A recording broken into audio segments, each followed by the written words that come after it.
बिस्मिल्लाहिर्रहमानिर्रहीम। अस्सलाम वालेकुम स्टूडेंट, आज का जो हमारा टॉपिक है वो है गोल्जी अपरेटस।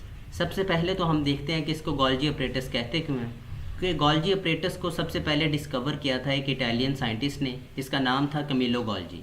उसने 1898 के अंदर इसको डिस्कवर किया while he was studying the nervous system.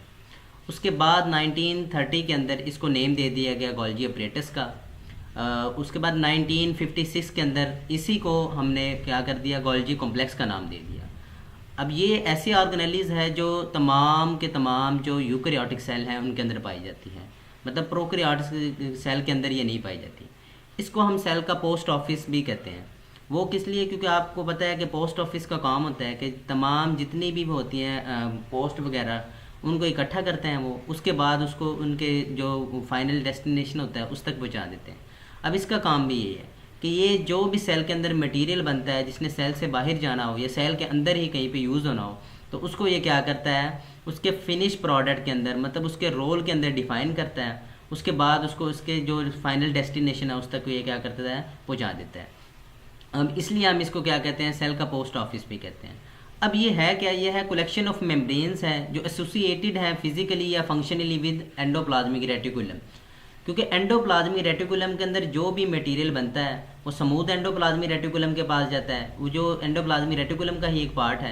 उससे वो फर्दर जो वेजिकल्स जो हैं वो किसके पास आ जाती हैं, गोल्जी अपरेटस के पास आ जाती हैं। तो इसलिए ये फंक्शनली और फिजिकली दोनों तरह से ये किसके साथ, एंडोप्लाज्मिक रेटिकुलम के साथ क्या है, एसोसिएट है। अब हम नेक्स्ट जो डायग्राम है उसके अंदर देखते हैं कि किस तरह से ये एसोसिएट है एंडोप्लाज्मिक रेटिकुलम के साथ। हमने जो लास्ट लेक्चर था उसमें एंडोप्लाज्मिक रेटिकुलम को देखा था, तो उसके अंदर दो हिस्से थे उसके। एक हिस्सा जो था उसका था रफ एंडोप्लाज्मिक रेटिकुलम जिसके साथ राइबोसोम्स अटैच थे, और दूसरा जो इसका पार्ट था वो था स्मूथ एंडोप्लाज्मिक रेटिकुलम जिसके साथ राइबोसोम्स अटैच नहीं थे। अब राइबोसोम्स जो थे जिसके साथ अटैच, वो जो भी चीज़ें बनाते थे प्रोटीन्स वगैरह, वो बाद में स्मूथ एंडोप्लाज्मिक रेटिकुलम के पास आती थी। स्मूथ एंडोप्लाज्मिक रेटिकुलम का एक हमने फंक्शन पढ़ा था कि इसका काम है ट्रांसपोर्ट ऑफ मटेरियल। अब ये ट्रांसपोर्ट ऑफ मटेरियल भी करती है और इसके अलावा चीज़ों को डिटॉक्सिफिकेशन भी करती है। अब चीज़ों की डिटॉक्सीफाई ये किस तरह से करती है, वो करने के बाद जो चीज़ों को क्या करती है, ये गोल्जी अपरेटस की तरफ मूव कर देती है। अब ये किस तरह से गोल्जी अपरेटस की तरफ इन चीज़ों को मूव करती है, ये क्या करती है कि जो स्मूथ एंडोप्लाज्मिक रेटिकुलम है वो चीज़ों को वेजिकल्स की फॉर्म में क्या करती है, रिलीज़ करती है। वो वेजिकल्स जो होती हैं जिनको हम क्या कहते हैं, जो इससे रिलीज हुई हैं वेजिकल, वो वेजिकल्स क्या करती हैं, एसोसिएट होती हैं एक दूसरे के साथ, जुड़ के वो क्या बना देती हैं, ये इस तरह से क्या बना देती हैं, स्टैक ऑफ सिस्टर्नी बना देती हैं। अब ये सिस्टर्नी जो होती हैं ये काफ़ी सारी मिल के ये आपस में जो ये वेजिकल इधर से रिलीज हुई हैं, ये वेजिकल क्या होती हैं, एक दूसरे के साथ फ्यूज़ होती हैं और ये क्या बना देती हैं, गोल्जी अपरेटस की बॉडी बना देती हैं। अब ये गोल्जी अपरेटस की बॉडी इस तरह से बनाती हैं कि जो वेजिकल्स जो रिलीज होके आई हैं किधर से, एंडोप्लाज्मिक रेटिकुलम से, वो आगे क्या करती हैं, पहले इसका सिस फेज बनाती हैं। उसके बाद जो सेंटर वाला हिस्सा होता है इसको हम क्या कहते हैं, स्टैक ऑफ सिस्टर्नी भी कहते हैं। ये बिल्कुल सेम रहता है। मतलब क्या कि जो वेजिकल्स रिलीज होकर आई हैं स्मूथ एंडोप्लाज्मिक रेटिकुलम से, और वो भी रिलीज होकर आके इसको क्या बनाएंगी, इसकी बॉडी को बनाएंगी। उसके बाद इससे भी फर्दर जो है वेजिकल्स क्या होंगी, बॉडी डॉफ होंगी, जो नेक्स्ट जो है वो सेल के अंदर या सेल से बाहर क्या होंगी, ट्रांसपोर्ट होगी। मतलब जो चीज़ें यहाँ से आई हैं इसने क्या करना है, उनको फाइनल शेप या उनके रोल को डिफाइन करना है इसने गोल्जी अपरेटस ने। उसके बाद क्या उनको ख़ास किस्म की वेजिकल्स, मतलब सेक्रेटरी वेजिकल्स या ट्रांसपोर्ट वेजिकल्स के अंदर उनको कन्वर्ट करती है और उनको फाइनल डेस्टिनेशन की तरफ मूव करवा देती है। अब इसकी स्ट्रक्चर जो है वो क्या है कि हमें पता है कि stack of flattened membrane bound called cisternae. अब पता है जो स्मूथ एंडोप्लाज्मिक रेटिकुलम या जो एंडोप्लाज्मिक रेटिकुलम है उसकी मेम्ब्रेन जो थी उसको हमने क्या कहा था, सिस्टर्नी कहा था। अब ये गोल्जी अपरेटस जो है ये इसी की क्या बॉडी डॉफ होने की वजह से जो क्योंकि बन रही है, तो इसलिए इसको हम क्या कहते हैं, स्टैक्स कहते हैं। स्टैक्स ये जिस तरह ये आपको पता है, ये एक दूसरे के ऊपर जैसे बोरियां नहीं रखी होती या एक दूसरे के ऊपर कोई हमने चीज़ रखी हो 1 बाई 1, तो उस तरह से क्या कर देते हैं, स्टैक्स बना देती हैं। अब ये स्टैक्स किन से मिलके बन रही हैं, ये स्मूथ एंडोप्लाज्मिक रेटिकुलम से जो चीज़ें ये वेजिकल्स रिलीज होती हैं उन वेजिकल्स के मिलने से ही बन रही हैं, इसलिए इनको भी हम क्या कहते हैं, स्टैक ऑफ सिस्टर्नी कहते हैं। मतलब जो मेम्ब्रेन गोल्जी अपरेटस की मेम्ब्रेन और स्मूथ एंडोप्लाज्मिक रेटिकुलम की मेम्ब्रेन है, इन दोनों को हम कंबाइन क्या कहते हैं, दोनों को ही हम क्या कहते हैं, सिस्टर्नी कहते हैं। अब ये क्या है, connected with cisternae are vesicles called Golgi vesicle. अब गोल्जी वेजिकल हम किसको कहते हैं, मतलब ये जो गोल्जी अपरेटस है और इसके साथ ये वेजिकल्स, ये वाली वेजिकल्स और इसके साथ साथ ये वाली वेजिकल जो सेक्रेटरी वेजिकल या ट्रांसपोर्ट वेजिकल कहते हैं, इन सब को मिला के हम क्या कहेंगे, कलेक्टिवली क्या कहते हैं, गोल्जी वेजिकल्स कहते हैं। अब गोल्जी अपरेटस का काम क्या है, मैंने आपको पहले बताया कि सॉर्ट करता है, पैकेज करता है और सेक्रीट प्रोटीन एंड लिपिड। मतलब जो चीज़ खास आपको मतलब एग्जांपल देता हूँ मैं कि जैसे प्रोटीन्स हैं उसकी सिंथेसिस हुई है रेफ एंडोप्लाज्मी रेटिकुलम में। अब वो रेफ एंडोप्लाज्मी रेटिकुलम से सिंथेसिस के बाद वो किधर आएगी, इसके पास आएगी गोल्जी अपरेटस के बाद। अब वो जो प्रोटीन रफ एंडोप्लाज्मी रेटिकुलम से बन के आई है उसको नहीं पता कि उसने किधर जाना है, मतलब उसका रोल को डिफाइन कौन करेगा, गोल्जी अपरेटस के बाद। गोल्जी अपरेटस क्या करेगी, उस जो प्रोटीन्स जो स्मूथ एंडोप्लाज्मी रेटिकुलम से आई है उसको रिसीव करेगी। रिसीव करने के बाद वो क्या करेगी, उसको खास किस्म की पैकेजिंग के अंदर क्या कर देगी, कन्वर्ट कर देगी, मतलब उसको मॉडिफाइड कर देगी, उसके रोल को डिफाइन करेगी और फिर उनको एक खास किस्म की वेजिकल्स जिसको हम सेक्रेटरी वेजिकल्स हैं उनके अंदर कन्वर्ट करके सेल के अंदर या सेल से बाहर जहाँ पे भी उन्हें जाना उधर उनको क्या करवा देगी, ट्रांसपोर्ट करवा देगी। अब इसकी स्ट्रक्चर इसी तरीके से अब ये वाली आपको नजर आ रही है। अब ये दो तरह की है, अब ये स्मूथ एंड ये रफ एंडोप्लाज्मी रेटिकुलम है और ये वाला इसका पार्ट क्या था, स्मूथ एंडोप्लाज्मी रेटिकुलम। अब स्मूथ एंडोप्लाज्मी रेटिकुलम से ये ट्रांसपोर्ट वेजिकल्स जो हैं ये रिलीज हुई हैं। ये वेजिकल्स जो हैं यही मिल के क्या बनाती हैं, ये गोल्जी अपरेटस बनाती हैं। मतलब ये गोल्जी अपरेटस की जितनी भी बॉडी है ये इन वेजिकल्स के ही मतलब एसोसिएट एक दूसरे के साथ फ्यूज होने से ही ये बनी है। मतलब ये वेजिकल्स इधर से आके इधर से भी आ रही हैं जो आगे क्या कर रही हैं, इसके स्ट्रक्चर को मेंटेन कर रही हैं और इसके अलावा इससे भी नेक्स्ट जो है वो वेजिकल्स क्या हो रही हैं, बडेड ऑफ हो रही हैं। बडेड ऑफ होने के बाद जिनको हम क्या कहते हैं, सेक्रेटरी वेजिकल्स। यही वेजिकल्स सेल से बाहर या सेल के अंदर कहीं पे भी जहाँ पे इनकी ज़रूरत होगी वहाँ पे क्या आ जाएंगी, ट्रांसपोर्ट हो जाती हैं। मतलब इसमें 3 फेज़ आते हैं, ये हम नेक्स्ट पढ़ेंगे। मतलब 2 फेज़ हैं मेन। तो सबसे पहले क्या आता है, इसका सिस फेज़ होता है जिसको हम फार्मिंग फेज़ कहते हैं, जिसमें क्या होता है, ये वेजिकल्स जो किधर से आ रही हैं, स्मूथ एंडोप्लाज्मी रेटिकुलम से, ये एक दूसरे के साथ फ्यूज होकर क्या बनाती हैं, इसकी ये वाली बॉडी बनाती हैं। अब दूसरी जो इसके अंदर है वेजिकल्स जो गोल्जी अपरेटस से क्या होती है, खास किस्म की पैकेजिंग के अंदर कन्वर्ट होके जो इनको क्या करती है, मॉडिफाइड फॉर्म के अंदर कन्वर्ट करने के बाद अपने आप से क्या करवाती है, बॉडी ऑफ करवाती है। उनको हम सेक्रेटरी वेजिकल्स कह रहे हैं। मतलब इसमें ये आ भी वेजिकल्स रही हैं और इससे रिलीज भी वेजिकल हो रही हैं। अब सोचने वाली बात है कि इसकी स्ट्रक्चर फिर कैसे मेंटेन रहती है। अब इसमें जो सेंटर वाली होती है ना, जो स्टैक ऑफ सिस्टरनी, उनको हम क्या कहते हैं, सेंटर वाले ये वाले जो इसके सिस्टरनी है ना, स्टैक ऑफ सिस्टरनी, इनको हम क्या कहते हैं, स्टैक ऑफ सिस्टरनी। क्योंकि ये जो होते हैं ये बिल्कुल भी मतलब आप ये समझ लें कि इनसे ना कोई चीज़ टूटती है ना इनसे कोई भी चीज़ बनती है, बल्कि ये क्या होती है, ये बिल्कुल ऐसे ही मतलब जो इनकी सेम स्ट्रक्चर है इसी के अंदर ये फाइनल शेप के अंदर मेंटेन रहती हैं। इसलिए ये क्या करते हैं, इसकी स्टेबिलाइज करती हैं गोल्जी अपरेटस की स्ट्रक्चर को। मतलब यहाँ से जो स्मूथ एंडोप्लाज्मी रेटिकुलम से आएंगी वेजिकल्स, वो वेजिकल्स नेक्स्ट जो होगी वो क्या आ जाएंगी, इसी की बॉडी के अंदर से नेक्स्ट खास किस्म की पैकेजिंग के अंदर कन्वर्ट होकर सेक्रेटरी वेजिकल्स की फॉर्म में बन के वो रिलीज हो जाएंगी। मतलब जो सेंटर वाला पोर्शन है वो इसका बिल्कुल एज सच ही रहेगा जैसे ये आपको डायग्राम के अंदर नजर आ रहा है। अब ये स्टैक ऑफ सिस्टरनी मैंने आपको पहले बता दिया, by the fusion of vesicle, जो वेजिकल स्मूथ एंडोप्लाज्मी रेटिकुलम से आते हैं ये वेजिकल्स मिलके एक दूसरे के साथ जुड़ के क्या बना देती हैं, ये स्टैक्स बना देती हैं जो क्या करती हैं बाद में गोल्जी अपरेटस का स्ट्रक्चर बनाती हैं। अब इसके साथ ब्लबिंग ऑफ स्मूथ एंडोप्लाज्मी रेटिकुलम, मतलब जो स्मूथ एंडोप्लाज्मी रेटिकुलम से ये जो चीज़ें जो वेजिकल जो टूट के आ रही हैं इनको हम ब्लबिंग या बडिंग कहते हैं। बडिंग ऑफ होकर स्मूथ एंडोप्लाज्मी रेटिकुलम से आ रही हैं वेजिकल्स, ये वेजिकल्स एक दूसरे के साथ काफ़ी सारी वेजिकल्स जुड़ती हैं और ये क्या कर देती हैं, गोल्जी अपरेटस का ऐसे स्ट्रक्चर मेंटेन कर देती हैं। अब ये उसके बाद जो मैंने आपको पहले बताया कि ये फार्मिंग फेस होता है जिसमें ये आती हैं स्मूथ एंडोप्लाज्मी रेटिकुलम से ये वेजिकल्स आके, इनको हम क्या कहते हैं, फार्मिंग फेस कहते हैं।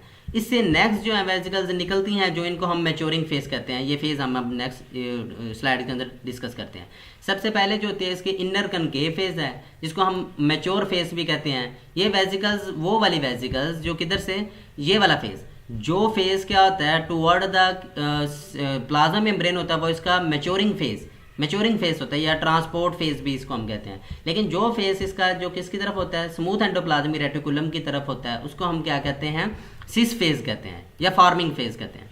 अब ये वाला मैच्योरिंग फेज जो किसकी तरफ है, टुवर्ड द सेल मेम्ब्रेन है, वो क्या होता है, वो कनकेव होता है। उसके अलावा ये क्या करता है, मैच्योरिंग फेज इसको हम कहते हैं। मतलब उधर क्या होती है, वेजिकल्स जो हैं ये मैच्योर हो गई हैं, इनका मतलब फाइनल जो इनकी स्ट्रक्चर है या फाइनल इनकी स्ट्रक्चर इनको दे दी गई है। अब ये क्या होंगे, सेल के अंदर ये सेल से बाहर अपनी डेस्टिनेशन की तरफ मूव कर जाएंगी। अब इसका दूसरा जो आउटर कन्वेक्स फेज है वो क्या होता है, सिस फेज या जिसको हम फार्मिंग फेज भी कहते हैं। ठीक है, अब ये इस डायग्राम के अंदर आप देख सकते हैं कि ये वाला फेज जो कि इधर है स्मूथ एंडोप्लाज्मी रेटिकुलम की तरह, ये इसका फार्मिंग फेज है, ये सिस फेज कहते हैं। इधर से वेजिकल्स बनती हैं। और जो इसका दूसरा फेज़ है, और जो इसका ये दूसरा फेज़ है जो कि किस तरफ है, टुवर्ड द प्लाज्मा मेम्ब्रेन, इसको हम मैच्योर फेज़ या ट्रांस फेज़ कहते हैं, जिससे क्या होते हैं सेक्रीटरी वेसिकल्स निकलती हैं। अब ये देखिए स्मूथ एंडोप्लाज्मिक रेटिकुलम से क्या हुई, ये जो वेब्स बनी या बडिंग ऑफ होके स्मूथ एंडोप्लाज्मिक रेटिकुलम से ये वेसिकल्स आई, ये वेसिकल्स क्या करेंगे, एक दूसरे के साथ फ्यूज़ होंगी, फ्यूज़ होके क्या करा देंगी, ये इसकी गोल्जी अपरेटस की बॉडी बना देंगी। अब गोल्जी अपरेटस की बॉडी में ये वाला जो फेस है, इसको हाँ आपने याद रखना, जो toward the smooth endoplasmic reticulum है, इसको हम क्या कहते हैं, आउटर फेस कहते हैं, ठीक है। और जो टुवर्ड द क्या होता है, प्लाज्मा मेम्ब्रेन होता है, उसको हम क्या कहते हैं, इनर फेस कहते हैं। जो इनर फेस है वो कनकेव होता है, जो क्या है, जो toward the smooth endoplasmic reticulum है वो क्या होता है, कन्वेक्स होता है, और इसको हम फार्मिंग फेस भी कहते हैं, या इसको हम क्या कहते हैं, सिस फेस कहते हैं। और ये क्या होता है, आउटर फेस है, और क्या होता है, कन्वेक्स होता है। और जो फेस किस तरफ है, इसका प्लाज्मा मेम्ब्रेन की तरफ है, उसको हम इनर फेस कहते हैं, कनकेव होता है, और इसको हम मैच्योर फेस कहते हैं, जिसमें वेसिकल्स बनती हैं। और वो वेसिकल्स जो होती हैं, मतलब यहाँ से वेसिकल्स आई थी, ये वेसिकल्स को इनका कोई नहीं पता था इनका रोल क्या है, या इन्होंने किधर ट्रांसपोर्ट हो रहे हैं। ये जो गोल्जी अपरेटस है, इनके जो फाइनल जो शेप है उसको मेंटेन करता है, इनके रोल को डिफाइन करता है कि भाई इन्होंने जाना किधर है। उसके बाद ये होती है, इनको खास किस्म की पैकेजिंग के अंदर कन्वर्ट कर दिया जाता है, जिनको हम वेसिकल्स की फॉर्म में, जिनको हम क्या कहते हैं, सेक्रीटरी वेसिकल्स कहते हैं। अब ये वेसिकल्स को पता है कि इन्होंने किधर जाके फंक्शन परफॉर्म करना है। ये जो होती हैं, ये सेल से बाहर एक्सोसाइटोसिस के जरिए क्या होती है, रिलीज हो जाती हैं। जहाँ पे इन्होंने फंक्शन परफॉर्म करना हो वहाँ पे चल जाती हैं, या ये कहाँ होंगी, सेल के अंदर भी अगर इनकी कहीं पे ज़रूरत हुई तो वहाँ पे ये मूव कर जाएंगी। अब इसको हम क्या कहते हैं, तमाम को जो होती हैं वेसिकल्स वगैरह मिलके, मतलब जो हमने पढ़ा था कि अगर मैं ये गोल्जी अपरेटस का हूँ और इसके साथ अगर मैं ये वाली वेसिकल्स और इन वाली वेसिकल्स को, दोनों को सारों को मिला लूँ, तो कलेक्टिवली हम इनको क्या कहते हैं, गोल्जी वेसिकल्स कहते हैं। लेकिन अगर हम इसके साथ सिस्टर्नी अलोंग विद वेसिकल्स, जो ये वाल होती है इसकी गोल्जी अपरेटस की, और ये स्मूथ एंडोप्लाज्मिक रेटिकुलम, इसको हम क्या कहते हैं, सिस्टर्नी कहते हैं, ठीक है। क्योंकि ये किससे, स्मूथ एंडोप्लाज्मिक रेटिकुलम से ही रिलीज हो रही है, मतलब उसी की ही मतलब क्या है, बडिड फॉर्म है, तो इसलिए हम इसको क्या कहते हैं, इसकी वेसिकल्स की, इसकी जो मेम्ब्रेन होती है उसको भी हम क्या कहते हैं, सिस्टर्नी ही कहते हैं। हम इसकी कंपोजिशन जो है वो सिमिलर है प्लाज्मा मेम्ब्रेन की तरह, जिस तरह प्लाज्मा मेम्ब्रेन में प्रोटीन, कार्बोहाइड्रेट, ग्लाइकोप्रोटीन और स्पेसिफिक एंजाइम वगैरह इसके अंदर होते हैं, सेम वही इसकी भी कंपोजिशन है। अब इसके फंक्शन क्या है, फंक्शन में सबसे पहले क्या करती है, मॉडिफाइड करती है मटेरियल को। मतलब ये क्या करती है, जैसे हमने पता है कि भाई कॉन्जुगेटेड मॉलिक्यूल्स, मतलब ये क्या करती है कि लिपिड्स के साथ भी कार्बोहाइड्रेट को बाइंड करवाती है तो ग्लाइकोलिपिड बना देती है, और उसके साथ साथ ये क्या करती है, प्रोटीन्स के अंदर भी बाई एडिंग क्या कार्बोहाइड्रेट उसको ग्लाइकोप्रोटीन बनाती है। ये दोनों जो है ये मॉडिफाई करती है, मतलब मटेरियल को बनाती ही नहीं बल्कि उसके साथ साथ क्या करती है, उसको मॉडिफाइड भी करती है। ये इसका मेन फंक्शन है, ठीक है। और इसके अलावा दूसरा इसका फंक्शन जो है वो क्या करता है, सेल सिक्रीशन वगैरह। आपको पता है जितनी भी सिक्रीशन सेल्स के अंदर होती हैं वो हमेशा उनकी नेचर जो होती है वो क्या होती है, ग्लाइकोप्रोटीन होती है। अब ये ग्लाइकोप्रोटीन भी किसने बनवाई है, इसी ने ही बनाई है, गोल्जी अपरेटस ने। अब ये ग्लाइकोप्रोटीन्स जो हैं, जितनी भी सिक्रीशन जैसे म्यूकस वगैरह हमारे सेल्स की जो सिक्रीशन होती है वो क्या होती हैं, ग्लाइकोप्रोटीन होती है। आपने याद रखना मोस्ट ऑफ द सिक्रीशन जो होती है वो क्या होती हैं, ग्लाइकोप्रोटीन होती है। अब ये ट्रांसपोर्ट ऑफ प्रोटीन और enzyme and cell secretion out of the cell via the tubules of this system. अब ये क्या करता है, मैंने आपको पहले बताया कि जैसे फॉर एग्जांपल जो कोई भी एंजाइम वगैरह, अब जिन्होंने जाके हमारे स्टमक के अंदर काम करना है, अब स्टमक के अंदर काम करना है, जैसे आपको पता है स्टमक की हमारी पीएच बहुत लो होती है, तो वो पेप्सिन एंजाइम होता है ख़ास किस्म का। अब वो एंजाइम जो है वो किधर सिंथेसाइज किधर होता है, ये स्मूथ इसमें रफ एंडोप्लाज्मिक रेटिकुलम में होता है, क्योंकि इसके पास क्या होते हैं, राइबोसोम्स होते हैं, जिनका काम क्या होता है, प्रोटीन की सिंथेसिस करना। अब वो प्रोटीन्स जो ये सिंथेसिस करते हैं उनसे कुछ प्रोटीन्स का फंक्शन होता है वो एंजाइम के तौर पे भी वर्क करती है, तो वो एंजाइम ने जाके किधर, स्टमक के अंदर काम करना है। अब वो उसकी सिंथेसिस किधर होती है, smooth endoplasmic rough endoplasmic reticulum के अंदर होती है, RER के अंदर। अब वो प्रोटीन्स बनती हैं, जिस प्रोटीन ने बाद में जाके क्या करना होता है, एंजाइम के तौर पे वर्क करना होता है। अब ये प्रोटीन इससे रिलीज होगी, तो रिलीज होने के बाद ये बडिड फॉर्म के अंदर, वेसिकल्स की फॉर्म के अंदर या सिस फॉर्म के अंदर किधर आएगी, ये गोल्जी अपरेटस के पास आएगी। अब गोल्जी अपरेटस क्या करेगी, उसके रोल को डिफाइन करेगी, उसको जो भी इसके मतलब होगी फाइनल डेस्टिनेशन के अंदर जहाँ पे जाकर उसने वर्क करना, उस तरह उसको मॉडिफाइड करेगी, उसको सॉर्टिंग करेगी, मॉडिफाइड करेगी, और उसके ऊपर ख़ास किस्म की एक वेसिकल्स बना के उसको वेसिकल्स की फॉर्म में ही रिलीज कर देगी। मतलब वेसिकल्स की फॉर्म में इसने ली थी और वेसिकल्स की फॉर्म में उसके मतलब ख़ास किस्म की उसकी कोटिंग करके उसके रोल को डिफाइन करके उसको रिलीज करवाएगी। अब वो क्या होगी, सेल से बाहर एक्सोसाइटोसिस के जरिए रिलीज होगी, रिलीज होने के बाद वो किधर जाएगी, स्टमक के अंदर जाएगी, जहाँ पे जाके वो एंजाइम जो क्या था सेंथिसाइज, जो प्रोटीन इधर सेंथिसिस हुई, सेंथिसिस होने के बाद उसको इसने क्या कर दिया, एंजाइम का रोल दे दिया, उसके रोल को डिफाइन किया कि उसने जाके एंजाइम के तौर पे वर्क करना है। अब वो किधर जाएगी, स्टमक के अंदर जाएगी, उधर जाके वो प्रोटीन्स को डाइजेस्ट करेगी, मतलब पेप्सिन के तौर पे वर्क करेगी। अब ये क्या काम किया है, ये इसी ने ही काम किया सेल्स के लिए। उसके अलावा ये क्या करती है, लाइसोसोम्स वगैरह या और भी बहुत सी माइक्रो बॉडीज़ जो हैं, लेक्स हम इंशाल्लाह लेक्चर के अंदर पढ़ेंगे, जिस तरह परऑक्सीसोम या ग्लाइकोक्सीसोम, ये भी किससे ओरिजिनेट होती हैं, गोल्जी अपरेटस से ही ओरिजिनेट होती हैं। और लाइसोसोम्स भी किससे ओरिजिनेट होती है, इससे गोल्जी अपरेटस से ही ओरिजिनेट होती है। अच्छा, फिर उसके बाद ये डायग्राम मैंने आपको पहले बता दिया कि sorting, packing and export of material, मतलब ये मटेरियल को बनाती ही नहीं है बल्कि उसके रोल को, फाइनल रोल जो है, जैसे ये रिलीज हुए हैं वेसिकल्स, इनको नहीं पता कि इन्होंने किधर जाना है। ये जब जाएंगी किसके पास, गोल्जी अपरेटस के पास, गोल्जी अपरेटस इनके रोल को डिफाइन करेगी और इनको इनकी पैकिंग करेगी, मतलब खास किस्म की एक पैकेजिंग करेगी। इसके बाद उसको क्या कर देगी, सेक्रेटरी वेसिकल्स की फॉर्म में रिलीज करवाएगी, सेल से बाहर या सेल से अंदर। मतलब ये मटेरियल को बनाती नहीं है बल्कि उसकी सॉर्टिंग भी करती है और उसको खास किस्म की, मतलब डिफरेंट डेस्टिनेशन तक जहाँ पे उन्होंने जाना हो, जिस तरह की उसके ऊपर कोटिंग वगैरह करनी हो वेसिकल्स की फॉर्म में, उसको क्या करे, रिलीज करवा देती है। अच्छा, उसके बाद मैमल्स के अंदर ये पैंक्रियाज वगैरह, इसके अंदर बहुत सारे एंजाइम्स होते हैं, वो भी किधर होते हैं, डाइजेशन के लिए मतलब बहुत ज़्यादा ज़रूरी होते हैं, जैसे पैंक्रियाटिक जूस वगैरह, ये भी क्या होते हैं, ये इधर ही सेंथिसाइज होते हैं। किधर, मैंने जैसे आपको उसका बताया, पेप्सिन वगैरह का बताया, वही सेम रोल इनका है कि ये भी किधर होते हैं, सेंथिसाइज किधर होते हैं, इनके भी मतलब रोल को कौन डिफाइन करता है, ये गोल्जी अपरेटस ही करते हैं। उसके अलावा जो सेल, मतलब जिसके अंदर क्या हो, गोल्जी अपरेटस उन सेल के अंदर बहुत ज़्यादा तादाद के अंदर फॉर्म में पाए जाते हैं जो क्या करते हैं, सिक्रीट करते हैं केमिकल सब्सटेंस, जैसे पैंक्रियाटिक सेल हो गए सिक्रीटिंग डाइजेस्टिव एंजाइम, उसके अलावा नर्वस सेल हो गए सिक्रीटिंग न्यूरोट्रांसमीटर। जो सेल मतलब केमिकल सब्सटेंस को सिक्रीट करते हैं ना, उनके अंदर गोल्जी अपरेटस की तादाद बहुत ज़्यादा होती है। आपने ये बात याद रखनी है कि जिन सेल ने क्या करना होता है, केमिकल सब्सटेंस को रिलीज करवाना होता है, सिक्रीट करवाना होता है, उनके अंदर जो है आम जो सेल हैं उनके अलावा उनके मतलब मुकाबले में इन सेल के पास क्या होती हैं, गोल्जी अपरेटस की तादाद बहुत ज़्यादा होती है। उसके अलावा एक इसका फंक्शन है प्लांट्स के अंदर फ्रेगमोप्लास्ट। आपको पता है कि जो एनिमल सेल या दूसरे प्लांट सेल, इन्होंने जब दो तरह की इनके अंदर डिवीजन होती है, एक होती है साइटोकाइनेसिस होती है और दूसरी होती है कैरियोकाइनेसिस। अब कैरियोकाइनेसिस के अंदर क्या होता है, न्यूक्लियस की डिवीजन होती है। उसके अलावा साइटोकाइनेसिस के अंदर क्या होता है, सेल की डिवीजन होती है। अब साइटोकाइनेसिस और कैरियोकाइनेसिस, इन दोनों के अंदर हम देखते हैं कि कैरियोकाइनेसिस में क्या होता है कि न्यूक्लियस की डिवीजन होती है और साइटोकाइनेसिस में क्या होता है, साइटोप्लाज्म की डिवीजन होती है।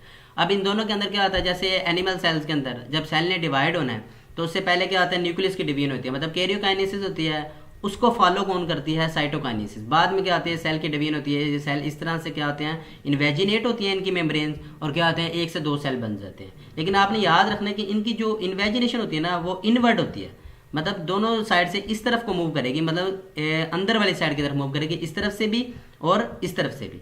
लेकिन जो प्लांट्स के अंदर होती है ना, अब इसके अंदर आपको पता है सेम उसी तरह, अब ये इन्वेजिनेशन इसके अंदर भी और इनके अंदर भी, प्लांट्स के अंदर भी खास किस्म की ये कॉन्ट्रैक्टाइल प्रोटीन होती है, कॉन्ट्रैक्ट करती हैं और इन दोनों सेल को क्या करें, एक दूसरे से सेपरेट करवा देती हैं। अच्छा, उसके बाद प्लांट्स के अंदर भी ये है कि सबसे पहले क्या होते हैं, न्यूक्लियस की डिवीजन होती है, जिसको हम क्या कहते हैं, कैरियोकाइनेसिस होती है, इसी को फॉलो करती है कौन, साइटोकाइनेसिस। अब साइटोकाइनेसिस जो है, ये मैंने आपको बताया, ये खास किस्म की कॉन्ट्रैक्टाइल प्रोटीन होती हैं, ये क्या होती हैं, एक दूसरे के साथ मतलब इन्वेजिनेट होती हैं इन साइड के अंदर, तो फिर क्या होती हैं, ये सेल डिवाइड होते हैं। लेकिन प्लांट्स के अंदर क्या होता है, जो गोल्जी बॉडीज होती हैं सेल्स के अंदर, वो क्या करते हैं, खास किस्म के क्या होती हैं, वेसिकल्स रिलीज करवाती हैं, जो सेल्स के इन साइड के ऊपर आके इकट्ठा होना शुरू हो जाते हैं। अब ये वेसिकल्स जो है ना, ये क्या होंगे, इन साइड बढ़ना शुरू होंगी और आउटवर्ड मूव करना शुरू करेंगे। मतलब इसमें मूवमेंट जो थी मेम्ब्रेन से इनवर्ड थी, लेकिन इनमें इधर क्या होगी, सेल के क्योंकि सेंटर के अंदर से बनना शुरू हुई, ये जो इनके दरमियान क्या है सेपरेशन, वो क्या होती है, सेल्स के यहाँ से बनना शुरू होगी और इधर से क्या होगी, आउटवर्ड मूव करना शुरू कर देगी और इधर से भी आउटवर्ड मूव करना शुरू कर देगी। इस तरह क्या हो जाएगा, सेल क्या हो जाएंगे, एक से दो बन जाएंगे। अब ये जो प्लेट, ये दोनों के दरमियान जो हुई है, क्या नाम है, फॉर्म हुई है, इसको हम क्या कहते हैं, फ्रेगमोप्लास्ट क्या कहते हैं, फॉर्मेशन कहते हैं। ये प्लांट सेल्स के अंदर होती है, एनिमल सेल्स के अंदर फ्रेगमोप्लास्ट नहीं बनती, बल्कि क्या होते हैं, दो मेम्ब्रेन ही क्या होती हैं, इन्वेजिनेट होती हैं, खास किस्म की कॉन्ट्रैक्टाइल प्रोटीन होती हैं, जो क्या करती हैं, इनकी जो एक से दो सेल्स को फॉर्म करवाती हैं। अब प्लांट्स के अंदर क्योंकि ये वेसिकल्स की फॉर्म में होती हैं, तो इसको हम क्या कहते हैं, डिक्टायोसोम्स कहते हैं। अब ये वेसिकल्स आती किधर से हैं, ये गोल्जी बॉडीज से आती हैं, आपने याद रखना है। ये गोल्जी वेसिकल्स जो होती हैं, ये बनना शुरू होती हैं और ये क्या आता है, इन साइड से आउटवर्ड मूव करती हैं और मूव करने के बाद जाके ये क्या आते हैं, एक दूसरे एक प्लेट सी फॉर्मेशन करवा देते हैं, जिसको हम क्या कहते हैं, फ्रेगमोप्लास्ट कहते हैं। और इस तरह क्या आता है, सेल्स जो होते हैं एक से दो डिवाइड हो जाते हैं। स्टूडेंट ये था आज का हमारा लेक्चर। नेक्स्ट लेक्चर के अंदर इंशाल्लाह हम लाइसोसोम्स को डिस्कस करेंगे।